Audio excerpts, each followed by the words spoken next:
La fin du chapitre 12, le ministère public de Jésus a fini et maintenant ça va être des moments d'intimité avec ses apôtres et d'intimité un peu avec les responsables religieux qui finalement vont donner la condamnation. Après ça va de nouveau être public avec le fait que Jésus va être présenté à choisir entre lui ou un voleur. Enfin, vous connaissez ces choses-là qui vont amener vers la crucifixion, ensuite la résurrection. Mais là, le moment, chapitre 13, commence les moments d'intimité. Et finalement, Jésus, juste avant, on avait expliqué chapitre 12, la fin du chapitre 12, Jésus crie à haute voix pour définir maintenant quelle était sa vraie mission. Et il le dit encore une dernière fois, comme si c'était un dernier vibrant appel, en disant « Mais celui qui me suit a la vie éternelle ». Et maintenant, on se retrouve au moment de la Pâque. Ça va être bientôt pour nous aussi. Et là, il y a... Bon, juste pour si vous aimez un petit peu faire des études de théologie, on n'est pas très sûr de quel jour il s'agit. Est-ce que c'est mercredi soir ou est-ce que c'est jeudi soir que ça se passe parce que, bon, ça c'est ceux qui étudient la Bible, parfois ils se disent, tiens, est-ce qu'il y a une contradiction ici? Il n'y a pas de contradiction. La manière dont Jean écrit son texte est différente, il a un autre but, une autre portée, mais il sait bien le jeudi soir que ça va se passer, ce repas dans lequel on parle. Pour ceux qui sont un peu pinailleurs, c'est le 15 Nissan, si vous voulez être... Parce qu'à l'époque, on disait des autres noms que janvier, février, mars, le 15 Nissan. Et dans le passage qu'on va étudier, il y a une énorme symbolique, énorme, mais c'est bien plus qu'un symbole. Mais en attendant, c'est quand même un grand symbole. C'est tellement symbolique qu'il y a même des mouvements d'Église qui ont considéré que ça devait devenir presque un sacrement d'Église, qu'il fallait que ça soit au même niveau que la scène que nous considérons, puisque Jésus nous a dit « faites ceci en mon nom », donc nous le faisons, ce n'est pas un sacrement, ce n'est pas sacré, mais nous le faisons de façon en obéissance à Jésus-Christ, puisqu'il nous a dit pour la Sainte, faites ceci en mon nom, donc on le fait. Et puis pour la même chose pour le baptême, allez, faites des nations les disciples, même chose pour l'évangélisation, nous le faisons. Nous suivons les ordonnances. Et il y en a même qui ont été tentés pour ce passage-ci de penser que c'était une ordonnance aussi de le faire. Alors nous allons voir si c'est ça. Donc nous sommes, ça va, vous allez bien? Vous êtes bien installés, vous avez pris suffisamment de café? J'ai une bonne nouvelle, juste je fais une petite pause. Il y a une personne qui m'a dit, je lui ai dit, tu ne trouves pas que je parle trop vite? C'était une personne qui venait depuis pas longtemps. Elle m'a dit, si, mais je me suis habitué. Alors, la bonne nouvelle, c'est qu'on peut s'habituer. Alors, donc, je ferai quand même des efforts de parler moins vite, mais j'ai remarqué que ce n'est pas possible. Il n'y a que vers 23h, 23h40 que je commence à défaillir. Mais, donc, nous sommes un jeudi soir. C'est le repas de la Pâque. Les apôtres sont là, dans cette pièce, une chambre, un endroit qui a été loué, et quelques-uns se sont mis à préparer les choses, à mettre la table, à préparer les aliments. Comme quoi, c'est possible, ce n'est pas que les femmes qui peuvent le faire, puisqu'il n'y avait que les apôtres, donc c'est peut-être de là qu'est arrivé des cuisiniers. Et donc la pièce est là, les apôtres sont là, Jésus est là. Et moi, j'imagine, à cette époque, ça doit être calme. Il n'est pas expliqué qu'il y avait une musique de fond, mais en attendant, il ne s'éclairait pas avec des lumières comme nous. Il s'éclairait avec des lampes à huile. Et à mon avis, il devait y avoir une ambiance tamisée. Et en même temps, il devait y avoir une ambiance de calme. De calme, pourquoi? Parce que Jésus, il a toujours été dans la foule.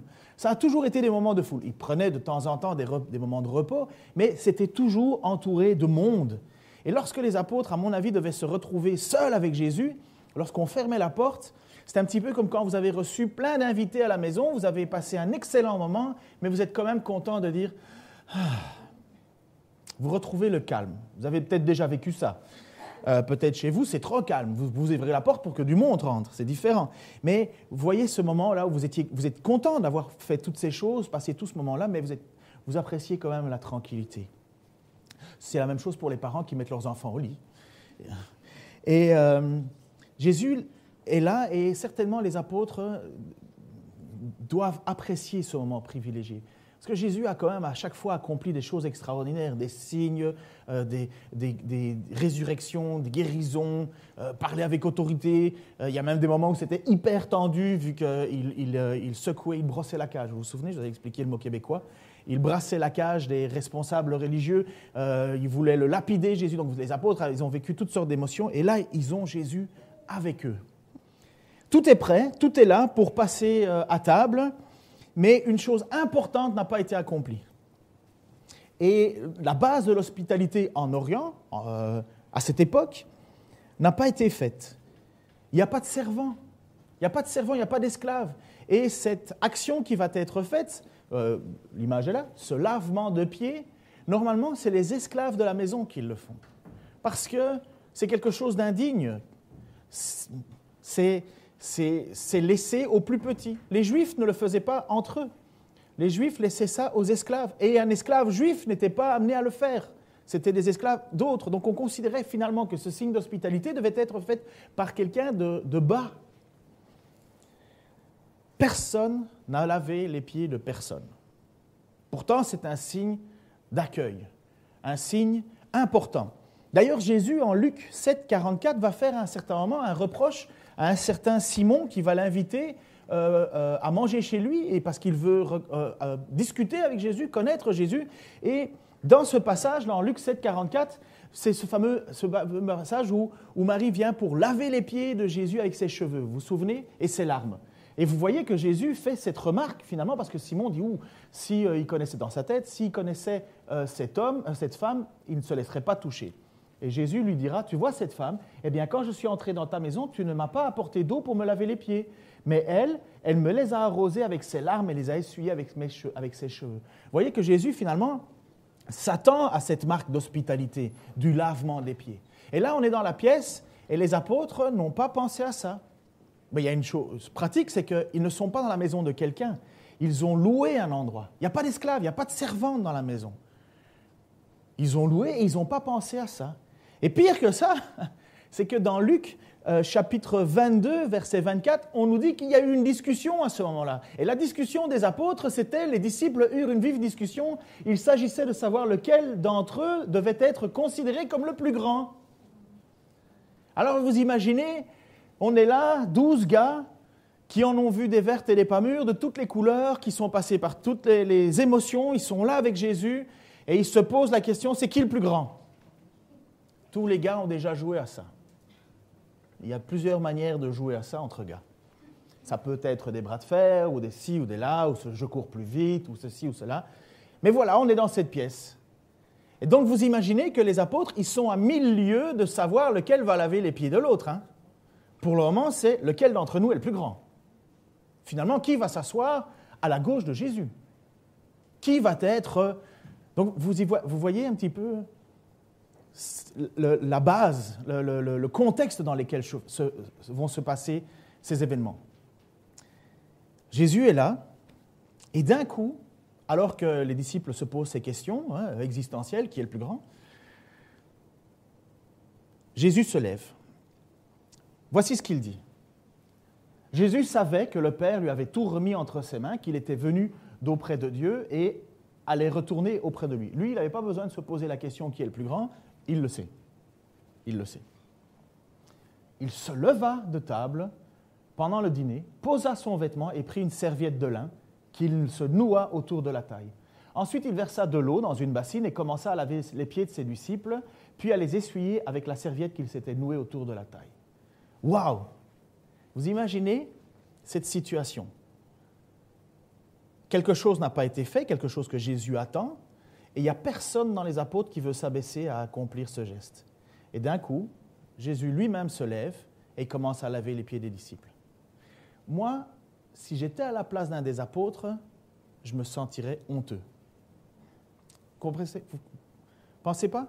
Personne n'a voulu s'abaisser, personne n'a voulu laver les pieds. Mais non, on discute de savoir qui est le plus grand.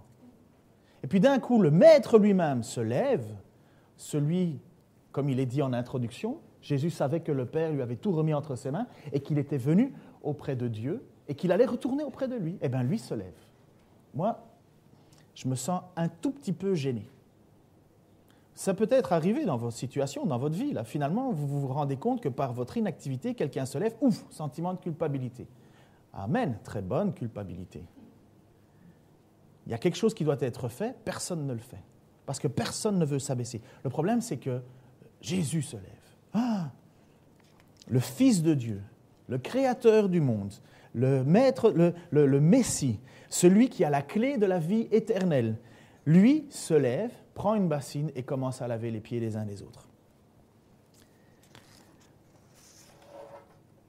Et heureusement, il existe notre impétueux apôtre Pierre. Tous les autres apôtres, des moutons, on va dire ça quelque part, des moutons.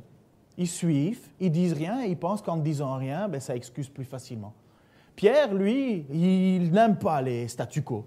Il sent qu'il y a quelque chose qui ne va pas. Il bout à l'intérieur. Ça le brûle.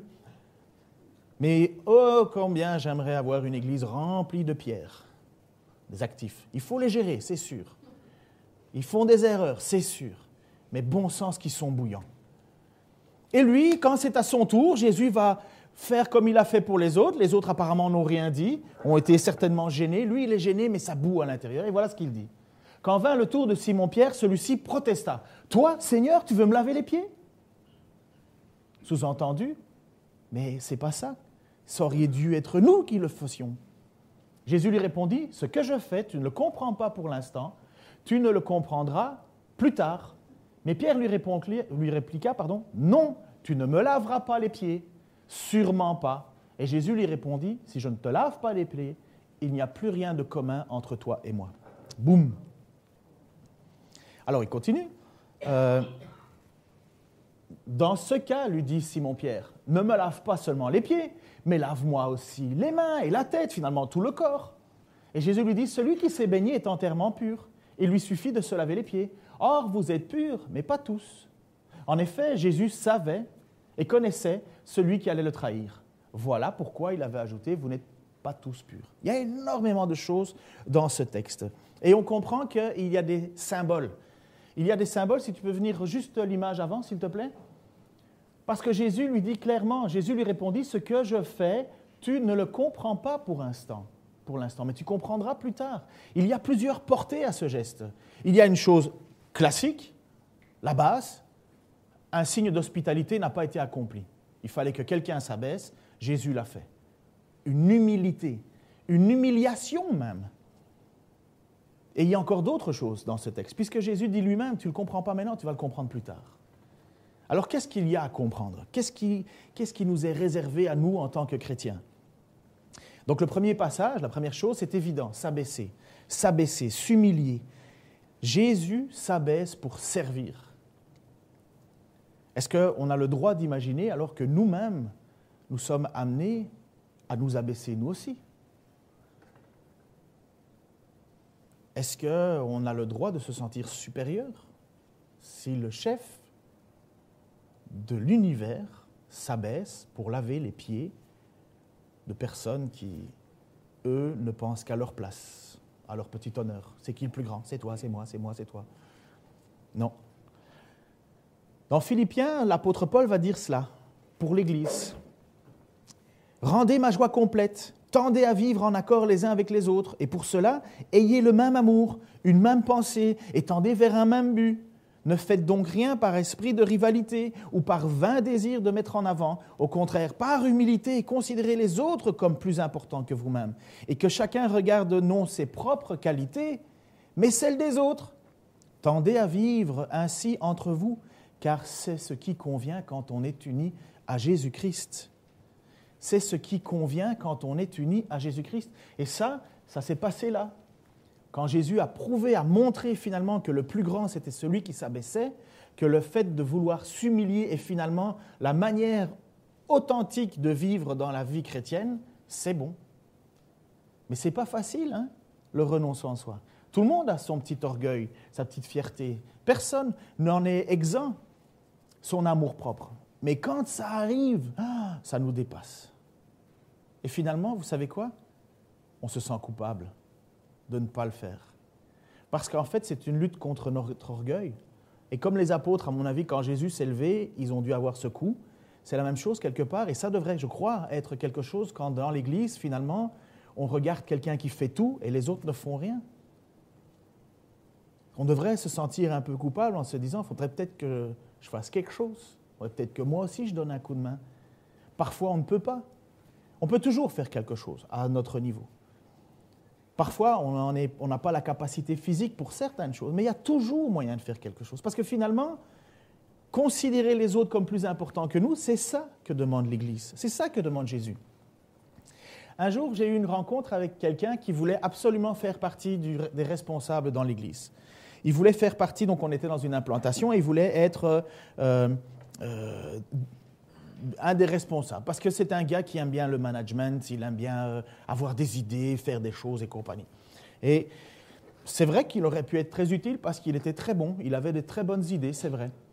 Mais je lui ai simplement dit, écoute, moi je te demande juste une chose, commence à aller voir des gens et de prendre du temps seul à seul avec eux pour leur apprendre l'Évangile.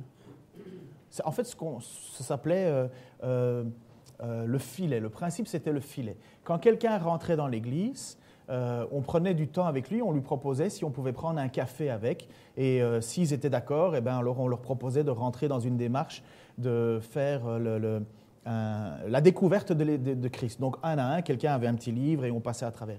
Mais lui, il ne voulait pas ça. Il ne voulait pas ça. Il voulait être responsable. Il dit, moi, je n'ai pas le temps pour ça. Moi, je préfère donner des idées, diriger. Le problème, c'est que ça reflétait quelque chose dans son cœur. C'est qu'il était super orgueilleux, ou fier de lui. Il ne voulait pas s'abaisser. Mais ça, c'est un des grands problèmes dans l'Église, finalement. Quand des gens veulent avoir des postes de responsabilité, mais qui ne veulent pas s'abaisser. Ce n'est pas du tout chrétien. Peut-être dans le monde, d'accord, mais pas dans les chrétiens. Et encore, vous savez quoi? Dans le monde, dans lequel on vit d'ailleurs, dans le monde à l'extérieur, quand un patron descend donner un coup de main à ses employés, je peux vous assurer que les employés sont heureux. Une fois passé la peur de la crainte, il vient ici pour nous surveiller, nanana. Mais que vous voyez le bon cœur du patron qui dit, viens, je vois que toi, tu as difficile, moi, mon boulot, il est fini, hop, je vais te donner un coup de main. Il n'y a pas un seul employé qui ne peut pas être heureux de voir le patron diminuer un peu le niveau. Voilà, donc, ce point, première chose que nous voyons, l'humilité, s'abaisser. Deuxième point, et que Pierre comprendra plus tard finalement, c'est la question de la purification. Jésus va lui répondre à un certain moment, donc l'image, celui qui s'est baigné est entièrement pur, il lui suffit de se laver les pieds, or vous êtes purs, mais pas tous. Mais qu'est-ce que Jésus est en train de dire? Qu'est-ce que Jésus est en train de dire? Celui qui s'est baigné est entièrement pur. Mais parce que certainement les apôtres se sont lavés avant. Ils ont certainement été prendre un bain, comme j'imagine. Certains disent que finalement, ils venaient des thermes, ils sortaient des thermes, d'avoir fait le lavement normal pour préparer la Pâque. C'est certainement possible, mais je n'ai pas de preuve. Mais il lui dit, celui qui s'est baigné est entièrement pur. Donc on se dit, d'accord, ils sont lavés. Mais pas tous. Est-ce que ça voudrait dire qu'un des apôtres ne se serait pas lavé? Non, c'est parce qu'il y a une valeur symbolique. Chose que vous comprendrez plus tard, lui dit Jésus. Alors regardons. Nous sommes purs si nous avons mis notre espoir en Jésus-Christ. Aux yeux de Dieu, nous sommes purs. Regardez ce que dit l'Écriture dans chapitre 1. Donc c'est l'image suivante, si tu veux bien.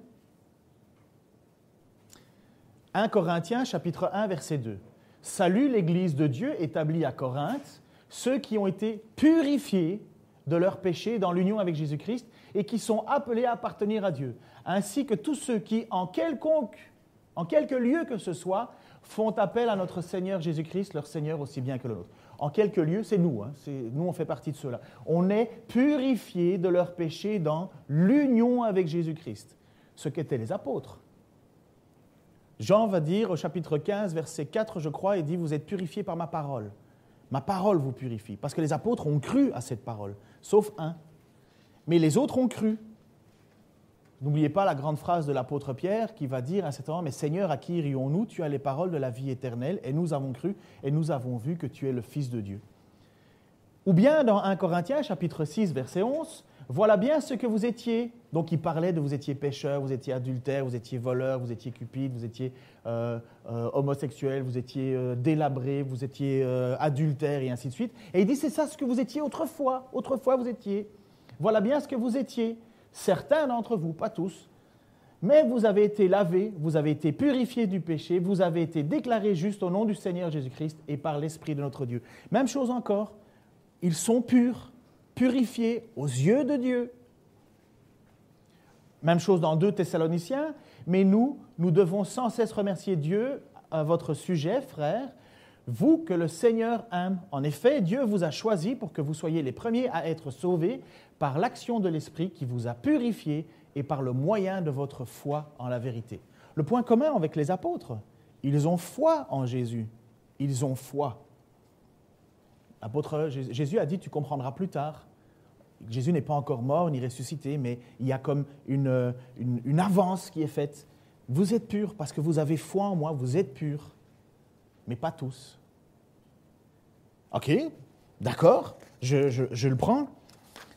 Mais pourquoi se laver les pieds alors? Pourquoi est-ce que Jésus, dans ce passage, lui dit, mais finalement, n'ont pas besoin de laver tout le corps? Parce que c'est ça que Pierre dit, mais finalement, tu vas me laver moi les pieds, Seigneur? Non, tu ne feras pas ça. Et Jésus lui dit, si je ne le fais pas, il n'y a plus rien de commun entre toi et moi. Finalement, si tu n'acceptes pas que je te purifie, sous-entendu, si tu n'acceptes pas que je meure à la croix pour tes péchés, il n'y a plus rien de commun entre toi et moi. Mais lave-moi tout entier alors. Non, parce que tu es purifié. Tu ne le comprends pas maintenant, tu comprendras plus tard, mais tu es purifié par mes paroles, parce que tu as ma confiance, parce que tu as mis ta confiance en moi. Mais il faut quand même se laver les pieds. Se laver les pieds. Qu'est-ce que ça veut dire? Est-ce que vous voulez savoir? Eh bien, venez la semaine prochaine. Mais non, vous pouvez rester. Les Américains font ça, ils font du suspense, du teasing, ils amènent pour le prochain épisode.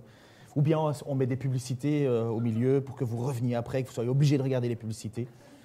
Publicité, vous pouvez venir au cours de 1 Corinthiens, le jeudi. Voilà, la page de pub est faite. Nous sommes purifiés du péché. C'est fait. Par Jésus-Christ, c'est fait.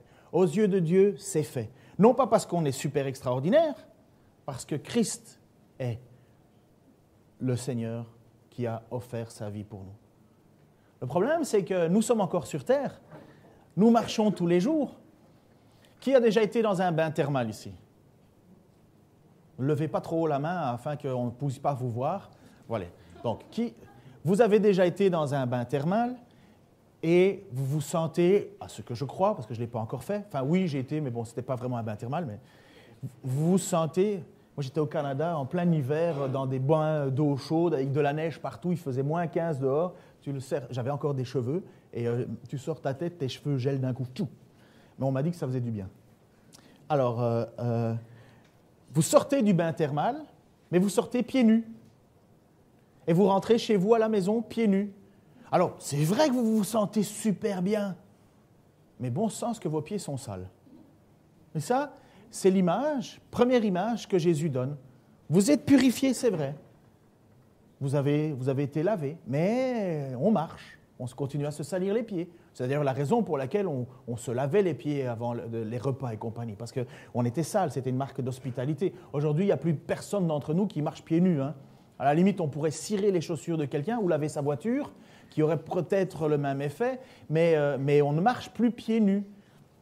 Une des raisons pour lesquelles il y a peut-être une différence à comprendre. Mais bref, eh bien, c'est la même chose dans la vie chrétienne. Et c'est ça l'idée. C'est ça le point que Jésus veut mettre en avant. On est purifié, mais bon sens qu'on continue à pécher. Comme dirait à quelqu'un que j'ai connu, si on pouvait perdre notre salut, ça fait longtemps qu'on l'aurait perdu. C'est vrai, hein? Parce qu'entre le jour de ma conversion et le jour où je vais quitter cette terre, je vais continuer à marcher. Et tous les hommes mariés peuvent savoir que nous ne sommes pas parfaits, parce que nos femmes nous le disent. C'est comme le principe de la loi. Si je n'avais pas connu la loi, je n'aurais pas été pécheur. Si je n'avais pas été marié, je n'aurais pas su que j'étais imparfait. Quoi, c'est plus ou moins le même principe. Mais on marche tous les jours, on continue à pécher, on continue à faire des actions qui ne plaisent pas à Dieu. Et d'ailleurs, c'est ce que nous dit l'apôtre Jean, un peu plus loin, lui-même qui a écrit l'Évangile. Il nous dit, si nous avouons nos péchés, il parle à des chrétiens, donc qui normalement sont purifiés.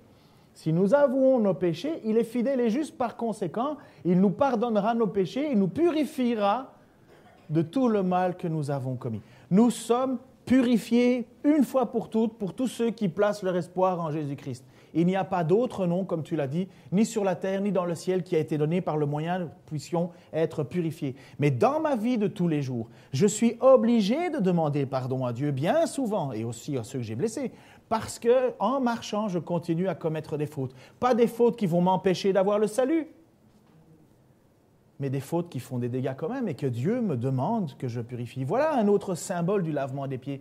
La perpétuelle demande pardon pour les actions que j'ai commises et qui ne plaisent pas à Dieu. Voilà pourquoi ce symbole du lavement des pieds et pas de tout le corps. Voilà pourquoi Jésus dit à tout le monde, vous êtes tous purs, sauf un.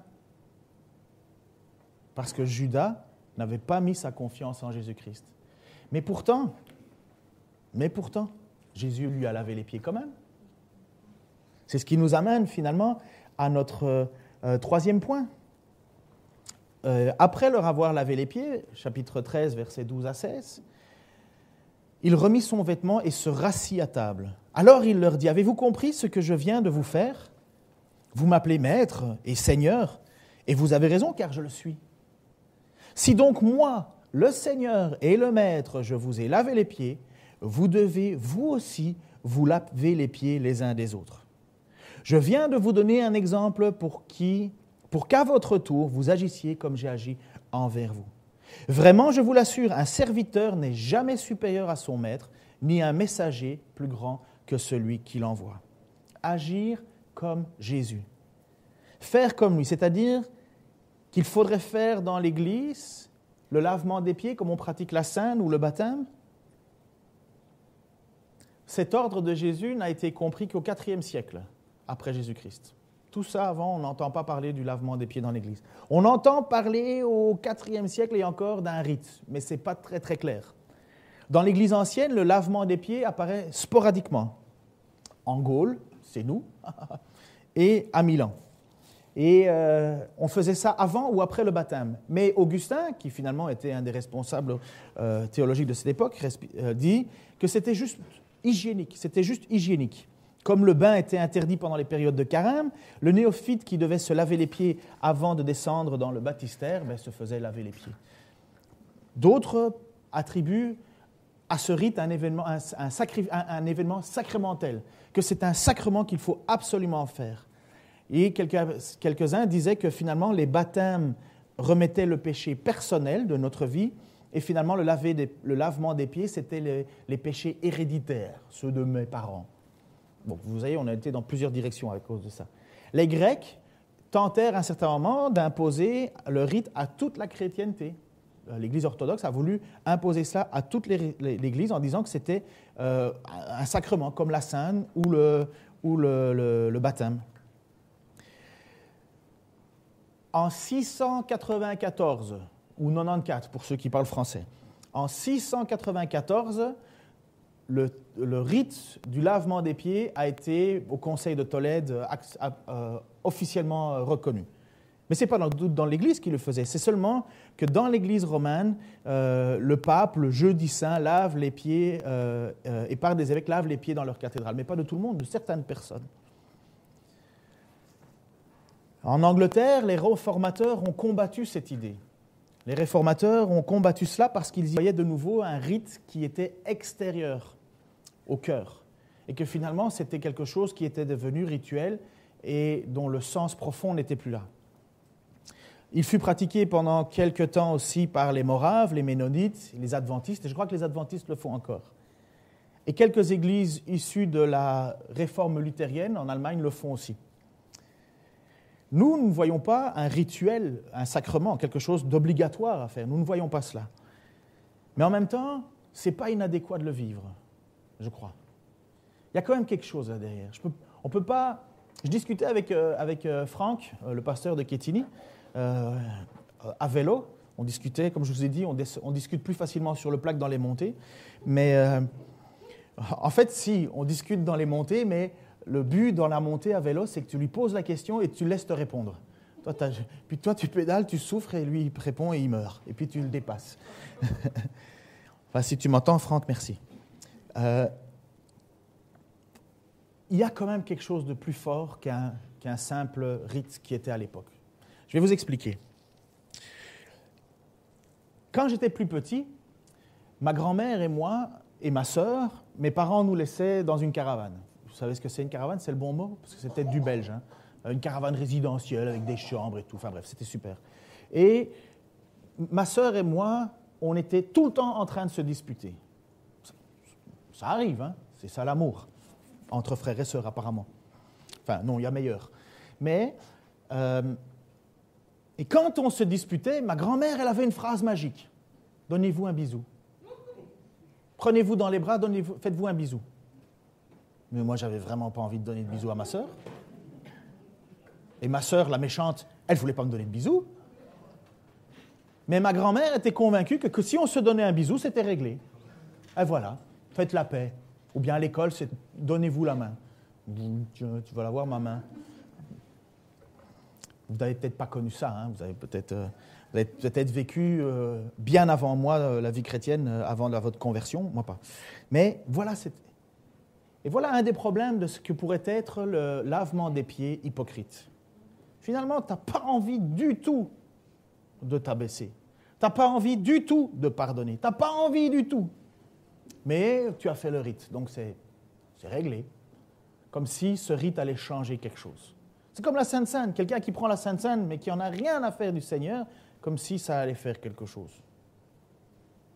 De toute façon, l'Écriture dit, celui qui est jugé, il est déjà jugé. Il ne peut pas être jugé plus. Mais c'est comme le baptême. Quelqu'un qui pense qu'il doit absolument aller par les eaux du baptême parce que ça va augmenter sa relation avec Dieu. Mais non, c'est rien du tout. C'est rien du tout. N'oubliez pas, je vous l'ai déjà dit, le seul homme qui a la certitude absolue, 210% du salut, c'est le larron en croix qui n'a rien pu faire de tout ça. Parce que Jésus lui a dit, aujourd'hui, je te le dis, tu es avec moi au paradis.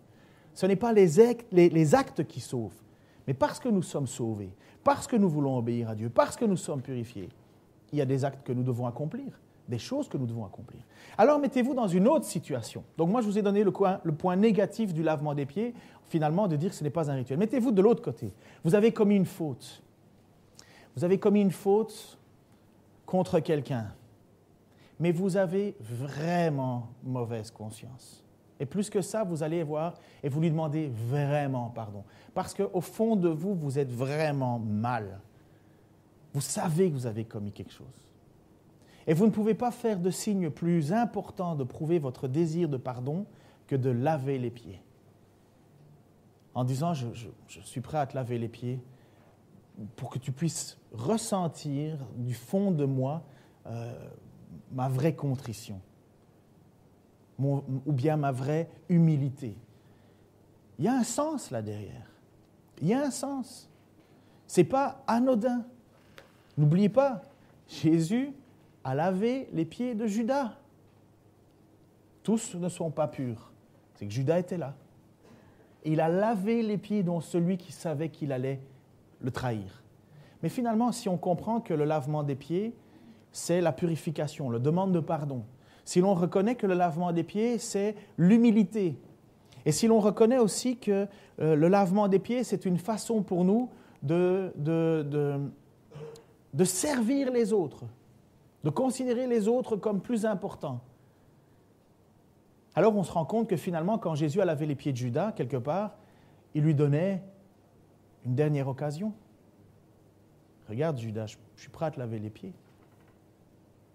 Je suis prêt à te laver les pieds. Vous voyez, le lavement des pieds, c'est quelque chose qui est excessivement symbolique, mais en même temps qui doit nous faire réfléchir à qui nous voulons être ou qui nous pensons être dans l'Église. Parce que quand Jésus a dit à ses apôtres, « Faites ceci », il nous a donné une promesse. Et quelle promesse? Si vous savez ces choses, vous êtes heureux. Oui, à condition de les mettre en pratique. À condition de les mettre en pratique. Il n'y a rien de pire dans une église que de voir des gens qui savent des choses et qui ne le vivent pas. On ne peut être que malheureux. Mais si on le voit mettre en pratique, on ne peut être qu'heureux. Je vais vous donner des exemples. Vous pouvez me jeter des pierres après, si vous voulez. Mais je vais vous donner des exemples pratiques dans notre église, dans notre vie à nous. Des exemples positifs. Je voudrais des balles en mousse. Quand je vois quelqu'un venir à l'étude le soir ou aux réunions de prière, et que cette personne s'en va, et est en train de rentrer à pied, seul. Il fait noir, il pleut même. Et que quelqu'un dit, écoute, c'est par où ton chemin, je pourrais te déposer. C'est ça. C'est la mise en pratique. Lorsque j'entends quelqu'un qui dit, écoute, il y a personne, est-ce que quelqu'un peut m'aider pour venir à l'église ce dimanche-ci parce que je n'ai pas de moyen de transport? Et que quelqu'un dit, oui, je ferai un détour pour venir te chercher. C'est la mise en pratique. C'est la mise en pratique. J'espère que vous pensez aussi à l'inverse. Quelqu'un qui sortirait de l'église, tout le monde s'en va dans sa voiture 4 places, mais dont il n'en occupe qu'une, et rentre directement chez lui pour se retomber sur TF1, Antenne 2, FR3, et finalement de laisser quelqu'un qui rentre tout seul à la maison. Parfois, on ne peut pas, parfois ça ne marche pas, parfois on n'arrive pas, mais on devrait quand même se sentir un peu mal, en se disant « Ah, c'est dommage, je ne peux pas ». Parce qu'il devrait y avoir toujours cette volonté de servir les autres, cette volonté de mettre les autres en avant. Même chose pour des aspects pratiques de la vie de l'Église. Le ménage, c'est une bêtise, le ménage, c'est une bêtise. Mais laver les pieds, c'est tout aussi une bêtise, sauf que Jésus l'a fait. C'était une tâche réservée aux esclaves, hein, et dont les esclaves juifs ne le faisaient pas. Donc celui qui avait des esclaves, ce qui était normal à l'époque, c'était comme des employés de maison, mais ce n'était pas les Juifs qui le faisaient, parce qu'ils trouvaient ça trop dégradant. Laisse faire ça aux Grecs. Mais qu'est-ce qui est dégradant dans une église? Qu'est-ce qui est dégradant? Ben pour le Seigneur Jésus-Christ, rien. Ce qui est dégradant, c'est de ne pas le faire. C'est étonnant, hein? Comme c'est paradoxal. Et en même temps, vous voyez, je crois que cette vérité, elle est là. Parce que ça nous bouleverse. Ce n'est pas notre façon de penser, ni à moi, ni à vous. Ce n'est pas naturel. Hein? Bien qu'il y a des gens qui ont une empathie naturelle plus grande, mais ce n'est pas naturel. Mais ça, je crois que c'est vrai. Si nous savons ces choses et si nous les mettons en pratique, nous sommes heureux. De la même manière qu'il est dit, pratiquez activement la parole et vous serez heureux dans votre action même. C'est quand Jacques dit, ne te contente pas de faire semblant, fais-le, tu vas être heureux. Aujourd'hui, tout le monde cherche à être heureux. Mais est-ce qu'on nous apprend à être heureux de cette manière-là? Le Seigneur nous le dit oui. Alors, c'est, je crois, une bonne chose pour nous, chacun d'entre nous, de méditer ce passage-là, de prendre ce que l'on peut prendre. Il y a des fois des moments où on est incapable, on n'a pas de capacité de faire les choses, mais considérer les autres comme plus importants que nous, c'est la base. S'humilier, ne pas se croire trop important, c'est la base. Être prêt à servir à n'importe quel endroit, c'est la base. Et vous savez quoi? Et je termine avec ça. Je suis convaincu que c'est dans ces conditions-là que les gens du dehors nous regardent et se disent, il y a quelque chose de plus là-bas. Il y a un amour entre ses frères et ses sœurs qui est étonnant. Apparemment, il n'y a pas grand-chose qui les rebute. Ils sont toujours prêts à aider. Ils sont toujours prêts à rendre service. Waouh! Eh bien, moi, j'ai besoin que Dieu transforme mon cœur pour ça. Je ne sais pas pour vous, mais moi, ce n'est pas naturel. Ce n'est pas naturel. Je suis égoïste. Je suis né égoïste. Je suis né tout seul. Je ne suis pas de jumeaux. Et encore, les jumeaux peuvent se battre à savoir lequel sort en premier. Je suis né égoïste. Je me bats contre mon égoïsme. Je me bats contre mon idée de me créer mon propre bonheur, mon propre plaisir. Moi, je veux que Dieu transforme encore et encore mon cœur, encore et encore ma pensée, pour que je puisse être un véritable serviteur, comme lui l'aime. Pourquoi? Premièrement, de façon égoïste, parce que c'est ça être heureux. C'est bête, hein? Mais deuxièmement, parce que je veux absolument considérer que Christ est plus grand que moi, et si Christ s'était abaissé, ben je vais m'abaisser aussi. Mais ce n'est pas naturel. Alors je vous invite à courber les têtes, et on peut peut-être demander, peut-être vous, dans votre fort intérieur, de vous transformer aussi, comme moi je vais le demander, de me transformer pour que nous vivions vraiment cela. Seigneur Jésus, tu connais mon cœur, tu connais tous les méandres de ma pensée, Seigneur. Tu sais les fois, Seigneur, où je n'ai pas fait ce que tu voulais. Seigneur, je veux te demander encore pardon. Seigneur, je veux te remercier parce que ta parole nous montre que nous sommes purifiés devant toi, par ton sang. Nous sommes reconnus justes devant ton Père. Ça veut dire que nous savons où nous allons.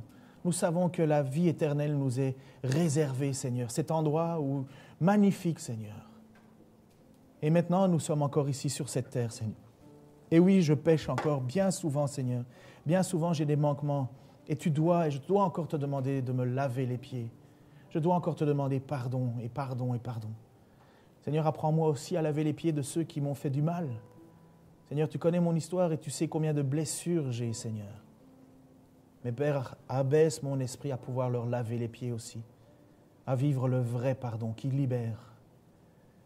Seigneur, je te prie aussi que tu m'aides à m'abaisser encore, afin que toi, tu nous relèves. Aide-nous, Seigneur, à ne pas nous sentir importants, mais à considérer les autres comme plus importants que nous. Aide-nous à être une église, Seigneur, où tu viendrais et nous serions tous prêts à nous abaisser, à te laver les pieds en premier, à nous laver les pieds les uns les autres, Seigneur. Merci. Merci parce que c'est par ton esprit qu'on peut arriver à ça. Seigneur, merci parce que c'est toi qui veux nous transformer de jour en jour. Seigneur, nous ne sommes pas tous encore au même niveau dans la course, mais tu nous as tous justifiés, tu nous as tous pardonnés, tu nous as tous lavés, tu nous as tous purifiés. Seigneur, merci pour cela. Et continue à nous transformer chaque jour jusqu'à ton retour, Seigneur Jésus-Christ. Amen.